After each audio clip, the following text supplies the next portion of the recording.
මහින්දානන්ද අලුත්ගමගේට සහ නලින් ප්‍රනාන්දුට හිරේදී රැඳවියන් එලවෙලව ගහලද සමාජ මාධ්‍ය කළඹයි.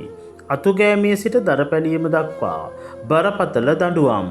2015 ජනාධිපතිවරණ සමයේදී මහින්ද රාජපක්ෂ මහතාගේ ජය තහවුරු කිරීම වෙනුවෙන් සතොසර හා නලින් ප්‍රනාන්දු සමග එක්ව මහින්දානන්ද අලුත්ගමගේ ක්‍රීඩා සමිති සඳහා කැරම් බෝඩ් 11000ක් සහ දාම් බෝඩ් 14000ක් බෙදා දී තිබුණා.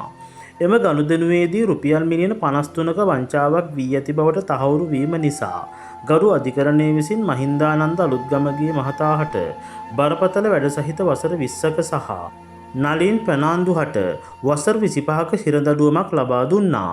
ඒ අනුව හිරේට ගිය ඔවුන් දෙදෙනාට ලබා දී තිබුණේ පැදුරක් සහ කොට්ටයක් පමණක් බවත් සාමාන්‍ය රැඳවියන්ට වඩා වෙනත් කිසිදු පහසුකමක් ලබා දී නොමැති බවත් වාර්තා වෙනවා. ලබා දී ඇති දඬුවම් අනුව ඔවුන් දෙදෙනාට අතුගෑමේ සිට දරපැලීම දක්වා ඇති සියලුම බරපතල දඬුවම් ලබා දීමට හැකියාවක් පවතින බවයි වාර්තා වන්නේ.